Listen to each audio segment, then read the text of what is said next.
अस्सलाम वालेकुम। पाकिस्तान टाइम के हिसाब से इस वक्त सुबह के 10:30 हुए जाते हैं और बीटीसी के डेली चार्ट पे मौजूद हैं। मैं कोई फाइनेंशियल एडवाइज़र नहीं हूँ, आप अपनी ट्रेड्स अपनी रिसर्च के हिसाब से ले सकते हैं। ये मेरी पर्सनल क्रिप्टो एनालिसिस है जो मैं आपके साथ शेयर कर रही हूँ। जैसा कि कल की वीडियो में भी बताया कि जो चांसेस हैं बिटकॉइन के प्राइस के, वो सपोर्ट लेवल को टच करने की प्रोबेबिलिटी हाई है इस वक्त। और जो प्रोबेबिलिटी बन रही है अगर कि ये 25,200 को टच करता है, इसको ब्रेक करता है, वहाँ तक आने के चांसेस हैं। और अगर ये ब्रेक करके फिर नीचे 24,000 तक इसके चांसेस हैं, फर्दर डाउन टू 22,000। ऐसा नहीं है कि अपसाइड के चांसेस हो सकते हैं, लेकिन जो ज़्यादा सूरत हाल है हर चीज़, तो वो ऐसा ही लग रहा है कि ये अपने सपोर्ट लेवल को टच करेगी, जो मैं अपनी प्रीवियस वीडियोस में भी आपको शेयर करती रही हूँ। और मार्च से मेरी जो है वो शॉर्ट पोजीशंस ओपन है बीटीसी के अंदर, इथेरियम के अंदर, जो मैंने आपको टाइम टू टाइम शेयर की हैं। वो इसी वजह से हैं कि ओवरऑल जो मार्केट है वो इस वक्त जो है वो नीचे की तरफ जाने के चांसेस ज़्यादा हैं। ये आप देख सकते हैं कि मेरी इस वक्त पोजीशंस, जो करंट पोजीशंस हैं, वो बीटीसी के अंदर और इथेरियम के अंदर बिल्कुल ओपन है। और ये मार्च से पोजीशंस जो हैं वो खुली हुई हैं। जब बीटीसी 27 पे गया और उसके बाद जब 30 पे गया, तो फिर मैंने शॉर्ट पोजीशन 27 पे खोलने के बाद जब 30 पे आया, फिर दोबारा मैंने 30 के ऊपर और जो है वो शॉर्ट पोजीशन के अंदर ऐड किया है, बीटीसी में भी और इथेरियम में भी। ये मेरी इस वक्त करंट पोजीशंस जो है वो मैं आपको शो कर रही हूँ। और इसका मकसद यही है कि जो ओवरऑल मार्केट के अंदर जो चल रहा है ट्रेंड, वो मैं आपके साथ शेयर करूं। और इसी वजह से ये मेरी करंट पोजीशन है जो मैं आपको दिखा रही हूँ।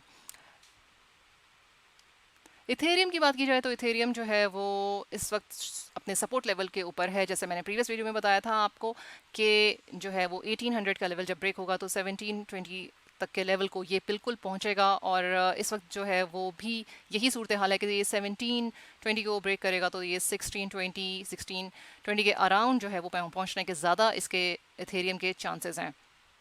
सोल की बात की जाए तो सोल जो है आडा मैटिक सोल, ये सैटरडे को मॉर्निंग में जो है वो काफ़ी जो है वो नीचे की तरफ इनकी प्राइसेस आई हैं। और जो है वो इसमें मेरे अपनी लॉन्ग पोजीशंस जो है वो ओपन की हैं और मैं आपके साथ अभी शेयर भी कर देती हूँ।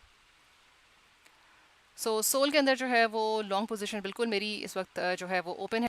और मैट्रिक के अंदर भी जो है वो पोजीशन मेरी लॉन्ग की ओपन है इसी तरीके से। और उसका रीज़न यही है कि सपोर्ट लेवल के ऊपर जब जो है वो पहुंचे तो उस वक्त जो है वो लॉन्ग पोजीशंस ली गई हैं। और मार्केट बीटीसी और इथेरियम के अंदर शॉर्ट पोजीशंस हैं, लेकिन ज़रूरी नहीं है कि जो है वो बीटीसी इथेरियम के अंदर अगर शॉर्ट ली गई हैं तो ऑल्ट्स जो अपने सपोर्ट पे आए और वो अगर चांसेस हैं कि वो बाउंस बैक करें, यानी कि जो है वो सपोर्ट से उठाएंगे, तो ज़ाहिर अपनी रेजिस्टेंस की तरफ इनके अंदर मूवमेंट आएगी, तो वहाँ से लॉन्ग पोजीशन ली गई है। लेकिन ये ध्यान रखना होता है कि जो भी आप कोई भी ट्रेड लेते हैं, कोई एक ट्रेड भी लेते हैं, उसके अंदर रिस्क ज़रूर होता है। अपने रिस्क को मैनेज करते हुए जो है, और आपका पोर्टफोलियो क्या है, आप उसमें कितना इन्वेस्ट कर रहे हैं, आपकी लिक्विडिटी क्या है, बहुत सारे फैक्टर्स होते हैं जो डिपेंड करते हैं। और आप चांस जो रिस्क है वो कितना ले सकते हैं।